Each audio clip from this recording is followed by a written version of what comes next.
పల్లెటూర్లలో ఉండే స్వచ్ఛమైన వాతావరణం మనకు సిటీలో ఎక్కడ దొరుకుతుందో చెప్పండి. మంచిగా ఊరికి వెళ్ళినప్పుడే ఆస్వాదిస్తూ ఉంటాననమాట నేను. మార్నింగ్ మార్నింగ్ లేవగానే ఆ సూర్యుడి కిరణాలు మనపై పడుతూ ఉంటే ఆ ఫీలింగే వేరనమాట. యూజువల్‌గా 6-8 మధ్యలో వచ్చే ఎండ చాలా మంచిది అని చెప్తుంటారు కదా! మనం స్పెషల్‌గా దానికోసం కూర్చోవాల్సిన అవసరం లేదనమాట. మనం మార్నింగ్ నిద్ర లేచేసరికి మన పైన ఆల్రెడీ ఆ కిరణాలు పడుతూ ఉంటాయి కాబట్టి మంచిగా అనిపిస్తదనమాట పాజిటివ్‌గా.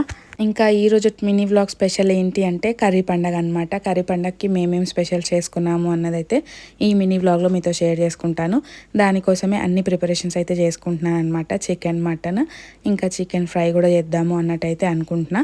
వాటి కోసం అయితే ఆనియన్స్ కట్ చేసుకొని ఇంకా కుకింగ్ అనేది స్టార్ట్ చేస్తానన్నమాట. ఎవ్రీ డే మార్నింగ్ 7 అయితే ఒక షార్ట్ అప్లోడ్ చేస్తాను. అండ్ ఈవినింగ్ వచ్చేసి నా వెయిట్ లాస్ గురించి అయితే అప్లోడ్ చేస్తానన్నమాట. ఇప్పటి నుంచి కన్సిస్టెంట్గా వర్క్ చేయాలి అన్నట్టయితే ఛాలెంజ్ తీసుకున్నాను. 30 డేస్ ఛాలెంజ్ తీసుకుంటున్నాను అనమాట. ఎన్ని కేజెస్ వెయిట్ లాస్ అవుతాను అన్నది డే 30లో అయితే చూద్దాము. ఇప్పుడు ఎంత వెయిట్ ఉన్నాను ఏంటి అన్నది కూడా మీకు డీటెయిల్గా ఈవినింగ్ వచ్చే మినీ వ్లాగ్లో అయితే షేర్ చేసుకుంటాను. ఇంకా ఇంట్లో స్పెషల్స్ ఏంటి అంటే చూపిస్తున్నాను అనమాట. అన్నీ చూపించలేకపోయినా, ఎందుకు అంటే పొద్దున ఒకటి, మధ్యాహ్నం ఒకటి, నైట్ ఒకటి అట్లా ప్రిపేర్ చేసిన అనమాట. సో అన్ని టైమ్స్ వీడియో తీయడం కుదరలేదు కాబట్టి అన్నీ అయితే తీయలేకపోయినా, నాకు ఎంతవరకు అయ్యిందో అంతవరకు అయితే తీసి మీకు ఇక్కడ పోస్ట్ అయితే చేస్తున్నాను అనమాట. సో ఇంతేనండి ఈ మినీ వ్లాగ్. మీకు ఎట్లా అనిపించింది కామెంట్ చేయండి.